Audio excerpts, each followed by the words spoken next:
this regular meeting of the City of Waynesboro Planning Commission for Tuesday, June 20th, 2023. I will say the Pledge of Allegiance. Pledge allegiance to the flag of the United States of America and to the republic for which it stands, one nation, under God, indivisible, with liberty and justice for all. Can someone make a motion to adopt the agenda with this slight shuffling of events? I'll make a motion. Second? Second. Everyone in favor? Aye. Motion carries. Has everyone had a chance to look at the minutes from the meeting held May 16th, 2023? Yes, ma'am. Yes. So we might, I'm just thinking we might need to wait to, even adopt the minutes. I think we probably technically need to have a quorum. Okay. Well, we'll come back to the adopting of the minutes. Can we do anything else, or should we just wait? If you wanted to go ahead and do, Minor subdivisions? yeah, we could go through number 7. Are you guys, we already said we could open Okay, it with, yeah, yeah. so we'll- So, yeah. yeah, go ahead and start with number 7, and we'll see if somebody shows up, if you don't mind. Thank you for your flexibility.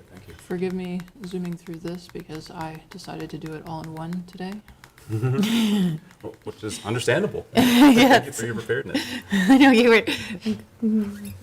Okay, so I do have one minor subdivision for you all tonight. This is for tax map number 17-4-0, and it's 1714 North Delphine, nearly almost to city limits on the north side of the city. And it's that's a look at the parcel as it is now, except for the fact that that structure there is no longer existing. That has been torn down. So what this was basically splitting the lot in half.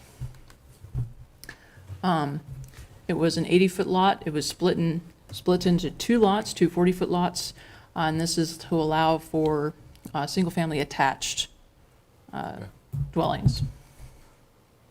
That is what the applicant wished to do with this parcel.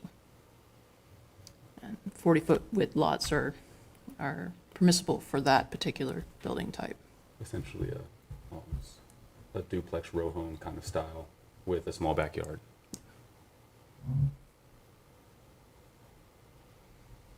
And that is the only one I have for you tonight. Okay. Is there any other matters from staff? Yeah, we could do number 8. So I did want to let the commissioners know that Nick is going to be moving to the county, so he will need to come off the commission. So Okay. he told us that, I guess, earlier last week. So I just wanted to make sure everyone was aware of that, and we'll get with council about appointing another member. Okay. Okay. Anyone have any Do we have correspondence? or anybody's contact information? I'm like wondering if we could text someone and be like, hey, but I don't have the list on I here. don't have the Do you? list on I here. can pull it up online. Okay. Do we know of anyone else who's supposed to not be? Yeah, no No one one. said they weren't Right. gonna make it. Lowry sometimes forgets. I just heard a door. I think I heard a door Oh, too. good. Let's go. We should bet who it is. I knew it was you. I knew it was you. Okay, perfect. Let the record reflect, I have another commission. Yes. No, we Chronically late. Yes.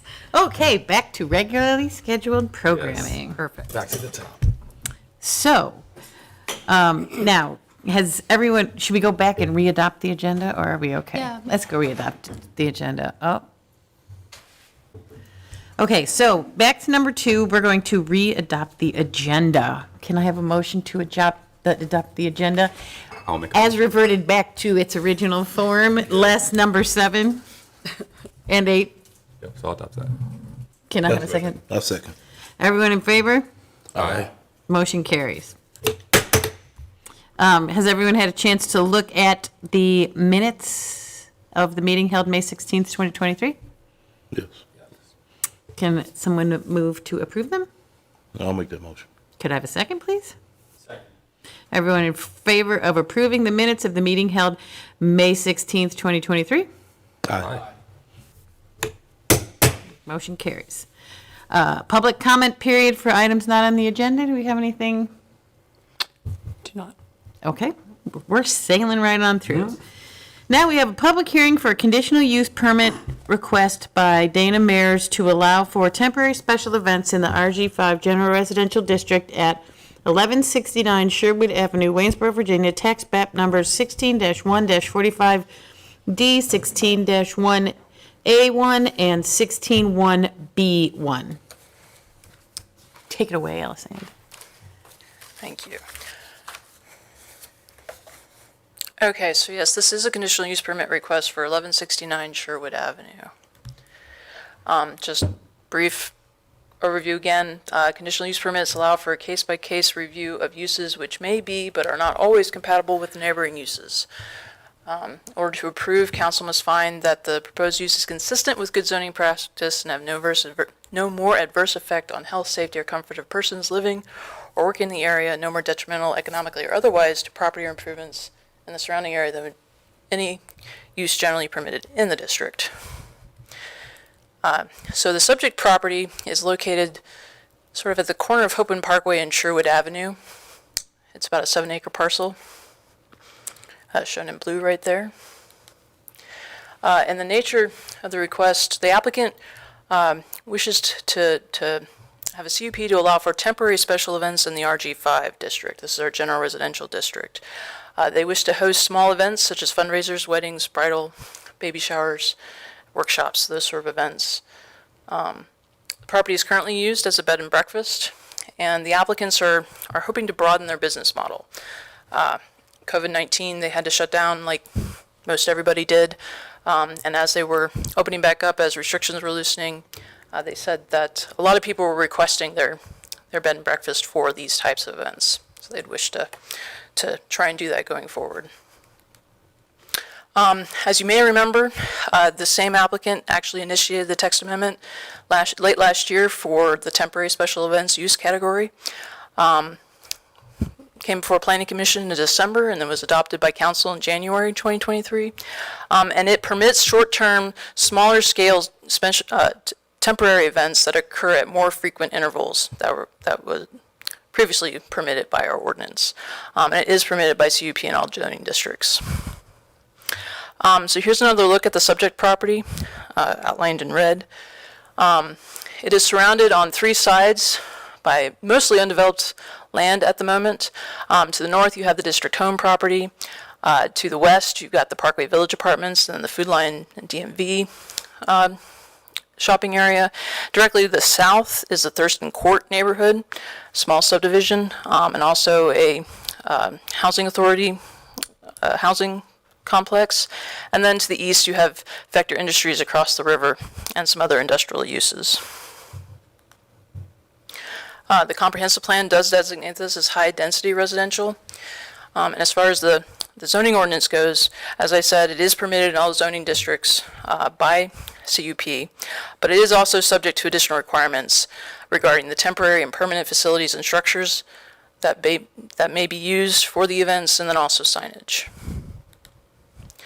The applicant is not proposing to use any permanent structures at this time.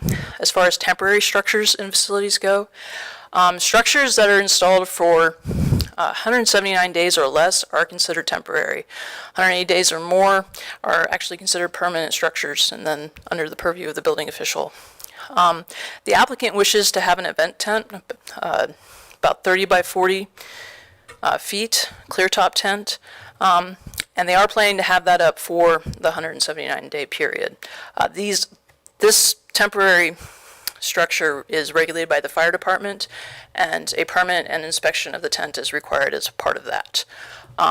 They are planning to have temporary bathroom trailers.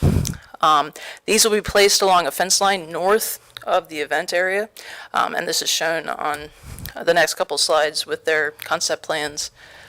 And it does meet the requirements for the temporary facilities. It is at more than 20 feet from any rear or side property lines, and it's also screened from view from the adjacent parcels in any street. Our zoning ordinance also notes that it needs to be removed from the property within 3 days of the event being held. So this is a look at the concept plan that the applicant submitted. This is Sherwood Avenue right here with their driveway coming up. This is the main house. So the tented area is sort of behind the main house right here, and the bathroom trailers would be over in this area right here. And the property line is sort of distinguished by this line right here.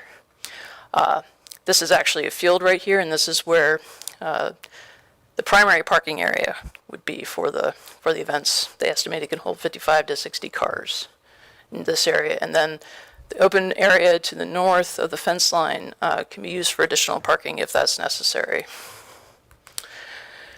This is another look at it shown on a black and white aerial.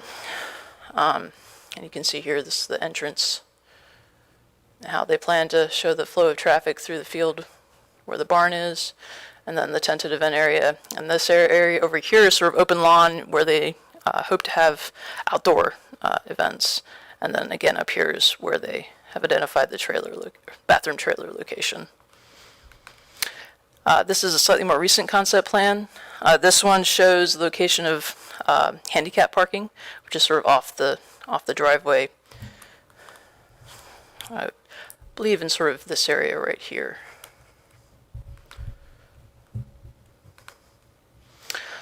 And now as far as traffic goes, the property does have two entrances. Has the northern entrance, which will be used for anybody entering the property for events, and then the southern entrance will be used to exit. Parking will be provided in that field with the barn on the western side of the property, and I'll show that picture again in just a moment.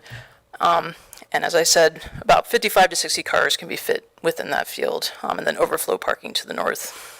The applicant also says that they will place signage directing traffic where to go and where to park, and then depending on the event, 1 to 2 parking attendants as well. And then here again shows that traffic flow. Enter right here, flow along up here to the parking area, and then back to the exit down on the southern side right there. We did ask our fire department and emergency management department to review the application, and they did not identify any concerns. The building department did note that there would need to be at least one ADA accessible bathroom for the tented area. That would need to be provided. And as far as utilities go, the subject property is served by private well and septic. We did ask the VDH, the Virginia Department of Health, to review the application, and they did provide comments back. They said that bed and breakfasts are required to obtain a tourist lodging permit through the VDH, and the applicant was not aware of this requirement previously, and they are now working very diligently towards getting into compliance. Inspections, as part of that compliance process, determined that the property did have an adequate septic system per VDH requirements, but that there did need to be a new well drilled or repair well because it did not meet the current VDH standards. However, in light of that, the bed and breakfast isn't actually required to host events, and that is not something that VDH regulates. And in light of this, staff is recommending two additions with this conditional use permit that address potential concerns about bathroom and water use. One is that the portable restroom trailers should be provided for each event, subject to the requirements of the zoning ordinance section for temporary special events, which is section 98-4.4.11. And the VDH did note that their suggestion or requirement for this is at least one restroom facility per 100 guests, although they did note that it's often nicer to provide more than one. And then the second condition is that potable water be provided as necessary for any events that may require drinking water or have other water needs. The applicant did say next week that they wish to require bathroom trailers only for events with more than 25 attendees, so I did want to point that out. Staff doesn't feel too strongly in either direction, so I'll leave you with that. And then as far as nuisance is concerned, that is one of the more concerning things about events is the possible impacts on the neighboring properties with things like noise and traffic, lighting. And this property has a couple of benefits already in place by the applicants and just naturally. The first is this vegetative buffer that borders the western and southern property lines right here. Notably, this is the Thurston Court subdivision down here, so there's already a nice sort of vegetative buffer between the applicant's property and that subdivision. And the second is that the applicant is proposing to have most of the venue areas sort of directly behind and around the main house, which is reasonably far away from the currently developed properties. So a combination of both of these things should mitigate some of the potential negative impacts that these events could have on the surrounding properties just that are already there. And so in light of that, and also to potentially address any other negative impacts that could result from these types of events, we've also suggested a couple of other conditions with the conditional use permit. One is that the events be set up with general conformance to the concept plans that the applicant has submitted as part of their application. And the second is that no more than 100 attendees be permitted at each event. And then the third is that the existing vegetative buffer that is already in place around these property lines remain in place.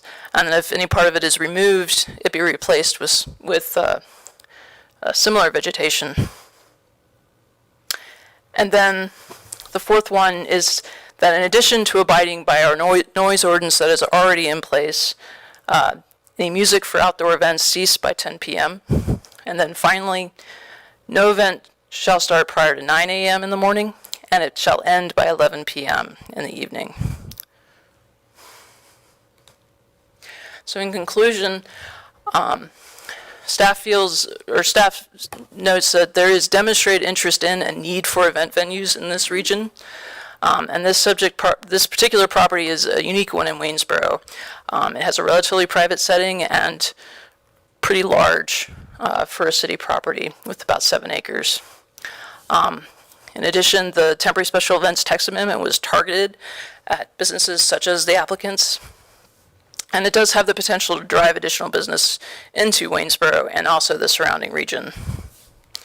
And then finally, staff is recommending approval of the application with the conditions listed there that I've gone through. And that is all I have. And I have, excuse me, ready for any questions. And then the applicant is also here tonight to answer any questions you might have as well.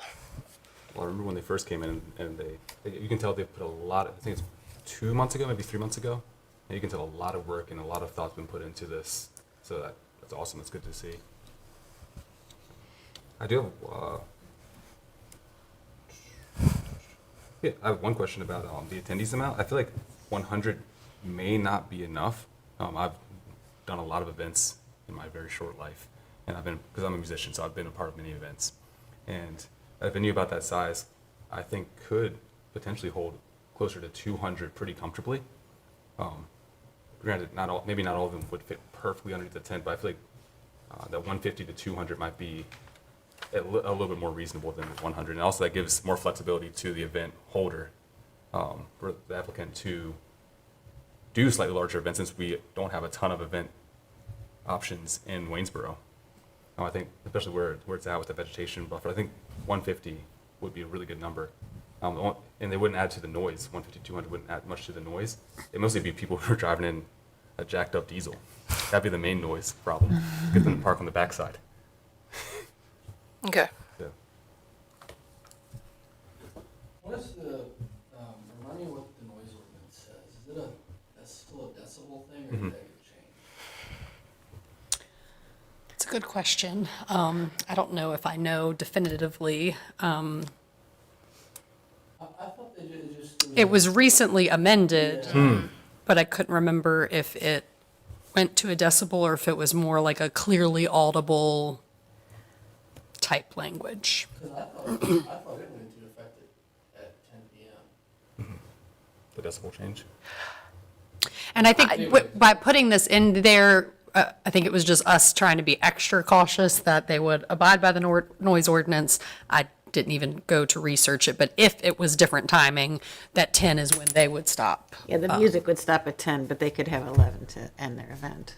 And maybe the noise ordinance already governs that, but essentially this would be more strict in the fact that all outdoor music would cease at 10, but that's also could be flexible.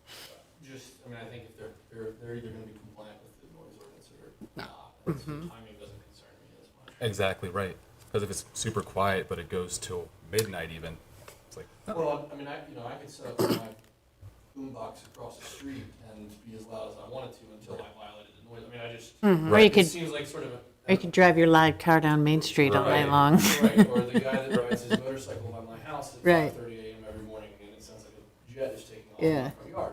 So, I mean, to me, I just, or something more objective would be nice. well, or just, they're gonna, like I said, they're either gonna comply with the noise ordinance or they're not. I don't see the need to add an additional burden. With due respect to staff trying to make Right. this as community friendly as we can. I just don't see the need for the additional requirement, but. And it does, just from a quick Googling of it, that it's between the hours of 10:01 and 7:59 in the morning. Yeah, so this would, I mean, if the music is already loud enough to trigger the noise ordinance, then it would have to go away at 10 anyways. So this condition could be amended just to say that Shall comply with the noise Noise ordinance. ordinance. Yes. That would be my suggestion. Okay. That makes sense. Makes That sense. was a good question. 'Cause now I'm gonna go home, I'm gonna research, like, what is the decibel rating, if there's a decibel rating? Well, so Right. there used to be a decibel. Yeah, I don't- rating, and there were a lot of questions about enforcement, and I think we went away from the decibel rating Really? in the city because there was always this question of how they're measuring the decibels. What's the and distance, blah, yeah. Whether or not the decibel readers were accurate and where the measurements were, so I think my recollection is we went away from that, but. Honestly, like, so back in high school, I was part of the drum line, and we would practice outdoors because we're a drum line. And it was a private one, so it wasn't at a school, it was at a private location that was owned by somebody else. And the decibel reader actually helped us many times where we practiced it, I was a teenager, so we're talking about between 4:30 and 7 p.m. And one time, a neighbor didn't want to hear drums. It's loud. They came over with the decibel reader, and they came right up to us, probably from Alice and they're like, "You're well within the decibel reader. Like, you're well within. Like, not just me, but the entire team was well within that." And that really helped us and gave us confidence. Like, okay, we're not harming our neighbors. Right. And this, so it does say, in such a manner that the operation of any device creates a noise that is plainly audible at a distance of at least 50 feet from its source and across a residential property line. So it does look like Okay. moved away from the decibel and kind of Okay. a more general description. But yes, the condition could be amended to just say abide by the noise ordinance, and that would give them the ability to do music later Right. as long as Yeah, it 'cause, was I mean, you don't fits want the- within. Somebody's trying to do whatever, acoustic dance at Right, a wedding, right. and Right. all of a sudden that can happen. It just seems. Yeah. A lot. I think. No need to be over restrictive. Yeah, I agree. That's sort of my. This kind of sets a precedent because if we want to have more events and more event locations like this, we're kind of setting a precedent of how we can just. Yeah. Yeah, I mean, I think we want to be as friendly towards businesses like this as we Exactly, possibly right. can be. And so avoiding, my feeling, generally speaking, is avoiding as many unnecessary restrictions when there's existing law in place as possible Yeah, like that. is ideal, I guess is what I would say. I feel like the applicant has the best interest of their venue and the best interest of Waynesboro and Hart, and is really working hard to make Oh, yeah. Waynesboro a better Yeah. place. Even So, the placement of the tent, I think, because now you have a double vegetative Right, layer. and I feel like it's tucked nicely in the geography of the property, Right. so. Okay, I think we can open the public hearing. We did receive one email. Wait, I have to hit my hammer, don't I? I have to hit my, sorry, I don't have a gavel, I forget. Yeah. I'd like to open the public hearing for conditional use permit request by Dana Mears to allow for temporary special events in the RG5 General Residential District at 1169 Sherwood Avenue, Waynesboro, Virginia, tax map number 16-1-45D, 16-1A1, and 16-1-B1. Okay. So we did receive one email, and it says, as neighbors who live across from the above referenced property, we'd like to let you know that we have no objection to the conditional use request and are in favor of your granting the permit to Mr. and Mrs. Mayers. And that came from Philip and Paula Klon at 1150 Sherwood Avenue. And I think that's the only written notice we've received. And since no one else is here, Yep. I think we can close the public hearing. So, we've already kind of commented. Does somebody want to make a motion that we approve the conditional use permit with the change, including all of the staff recommendations, except for the more restrictive sort of double duty noise ordinance? And I think there was a commissioner recommendation that the attendee, Oh, the attendee number be bumped up to 150. Or even 200, somewhere in that range. in my opinion, I mean, what is a conditional use permit? Is it, aren't they gonna otherwise be prohibited from getting over 200 by the? I don't think anything we put in the ordinance would do that. So the number came at their request. But certainly, I don't think staff has concerns about raising it to 150 or 200. So that could be a recommendation. I mean, if we're not worried about it, then why don't we just adopt it why don't I do this? I would move that we adopt the recommendation, approve the conditional use permit and adopt with staff's recommendations, except that we exclude number 2 on the staff recommendations, and that we amend number 4 to reflect that the applicant shall comply with the city noise ordinance. But otherwise approve it with staff recommendations. And then the only other thing that I want to point out is that in our drafting, we had noted that bathroom trailers would be required for any event. And the applicant is requesting that if it's over 25, that they would have the bathroom trailers. So, and again, I don't think staff really has a concern either way. I mean, certainly we want, like they do, a working restroom and all of that. So that would be another change you might want to consider, that the bathroom trailers only be required for events above 25 people. So with it under 25, do they still have a bathroom accessible for anybody who may be in a wheelchair or any handicap accessible options within the bed and breakfast? I'm not sure if that is the case. Well, what exactly would that, it has to be no steps to get to it, is that what it is? If there are steps to get into the house, we would, Yeah. they would rent one ADA. One ADA unit for, so instead of the whole trailer, you could rent Yeah, a regardless of giant event spot. size. So maybe we make it say, portable restroom trailers shall be provided for each event subject to, or we were going to take out that? No, we were going to, Portable event restroom trailers shall be provided for each event which has more than 25 attendees. Does that sound right? Mm-hmm. Subject to the requirements of the code section. And ADA accessible restroom shall be provided at all times. at all events. Yep, we can do that. So I will amend my motion to include that change to R6. Do we have a second? I can second that. Everyone in favor of approving the conditional use permit Right. with all of this stuff? For RG, the property at 1169 Sherwood Avenue, Waynesboro, Virginia, tax map number 16-1-45D, 16-1-A1, and 16-1-B, say aye. Aye. Motion carries. So we will, that will be the recommendation that we send along to council, and I believe that will be on July 24th meeting, if I'm correct. Yes. Okay. Congratulations, and thank you for all your hard work.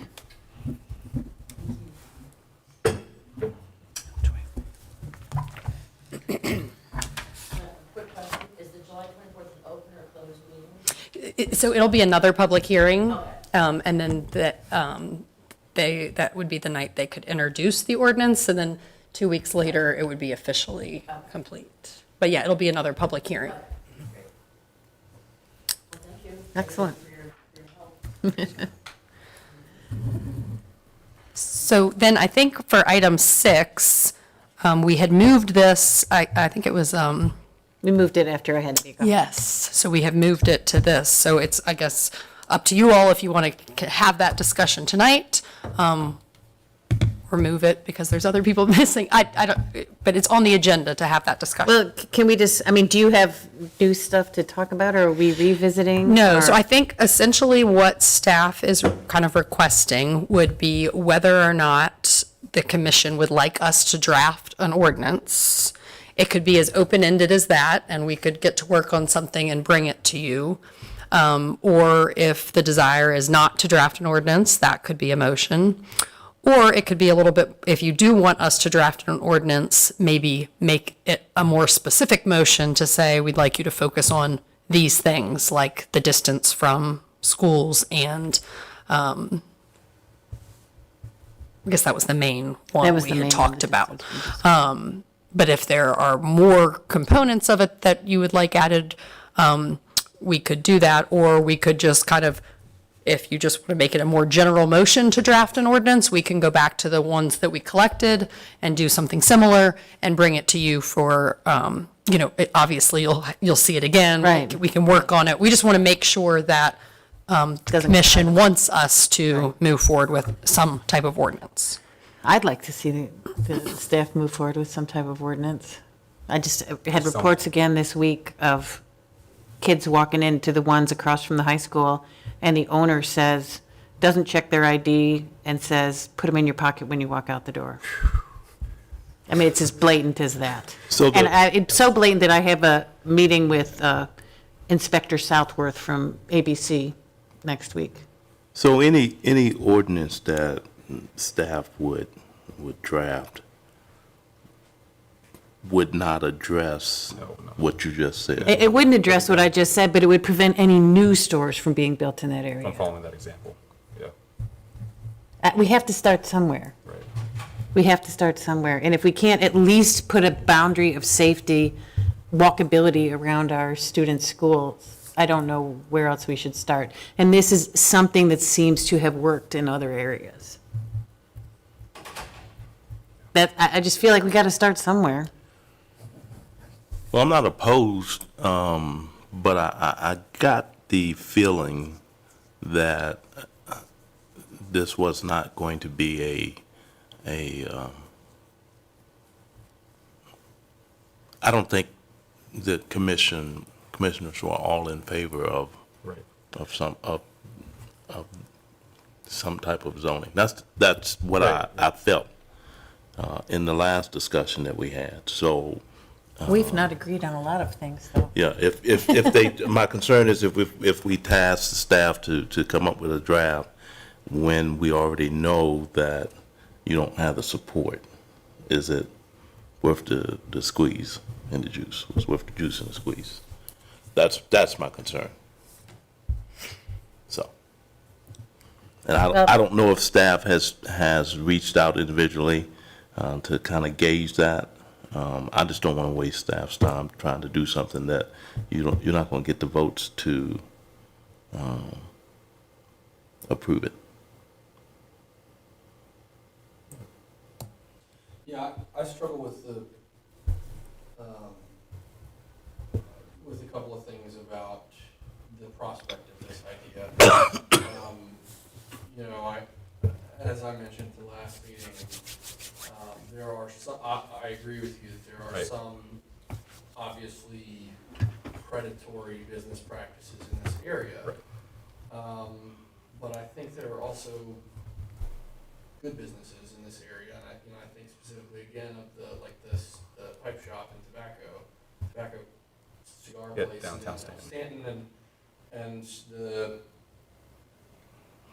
struggle that we often face as a city to attract businesses to downtown areas, and the prospect of sort of regulating an area where We already have criminal law that's to be enforced, and none of which is to minimize what is obviously a serious problem.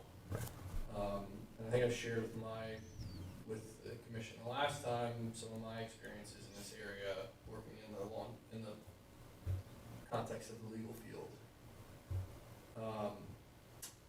But I don't think we're not gonna know what we have to fight about until we have an amendment to vote on. Something to fight about. Yeah, and Yeah. so while I Right, maybe that's a good question. certainly understand the concern about maybe it not having support or having support or not having support, I would say I would want to reserve judgment and read the text of an amendment. So I would support at least the drafting of an amendment, which is not to say that I will support an amendment Right. at this point, but I think it's at least worth having a more pointed discussion than sort of speaking generally about it. So all that to say, I think I would support a recommendation, a motion to staff To draft an to amendment draft. based on the stuff we've seen. Right. Because I think you're right about it. It's not necessarily a zoning issue as much as it is an issue of bad business practices. Because Well, it's a criminal, in my it's opinion. a criminal issue. It's a criminal issue, right? And so we struggle with this, and the issue of criminal enforcement in this area is, it's a criminal issue, it's a civil issue to deal with Right. ABC licensure. And those are bigger and more complex, and frankly, I think in some ways sort of outside the province of this commission, in terms of those issues. But, and I do struggle with, I think the chair said, we have to do something because we can do something. And I struggle sometimes with the notion of well-intentioned governance or well-intentioned regulation just for the sake of regulation, because we can promulgate a regulation like that. Because we can't say what the collateral consequences would be. So I don't think you can say what the collateral consequences of any decision are until they've been made. And in terms of predicting that, I'm not sure it's necessary to have a cigar shop next to the high school, within 500 feet of the high school. I don't think it's an overly restrictive distance. I think it's a safe distance. Why don't we let pedophiles live next to high schools? Well- Same reason. Sure, but then if the next thing that comes in is a comic shop that sells X-rated comics, I mean, where do you draw, if you're gonna regulate this, if we're gonna start saying this is what can or can't be in this particular place based on what our particular values and morality are, it opens the door for a planning commission down the road that says, we don't like, the term that they used to use back in the 20s, bawdy places. We don't like bawdy places near residential areas, so no restaurant that's within 1,000 feet of a Well, then why have any zoning at all? Where do you draw the line for that? That's my point. Why have any zoning at all? Well, let's just throw it all to shit, Well, That's what I struggle with. This is something that has worked in other areas, and it's something obviously as a nation we need to address. And if the very least we can offer students in our community is a 500-foot buffer from the stuff that is literally snuffing out their lives, I don't think that's too much to ask. I don't think it's that business restrictive. yeah, I think we need to see an actual Yeah. amendment. And I'm fine with that. And if the amendment comes up and I lose, I'm not going to stop pursuing it other ways, but I do feel like this is something that worked in other communities. I definitely do see it as it's a criminal act, period. Like, Oh, I yes, don't think I'm not anybody's saying arguing it's that not at a criminal act, but that being said, maybe we don't need a porn shop next to the high school either. Which we do also have the regulations in place. Right. Yeah, I just, And I don't think I'm legislating just to legislate. I'm not legislating to send a message. I'm legislating because it doesn't seem appropriate. Yeah, well, we are sort of. And safe, and it doesn't seem safe. It doesn't seem safe. Agreed. Then because if that's the case, then why have speed limits? Well, but we are legislating to send a message because there's gonna be no immediate impact to the existing business. There's a lot of empty buildings around the high school. There's a lot of empty buildings around the high school that could conceivably place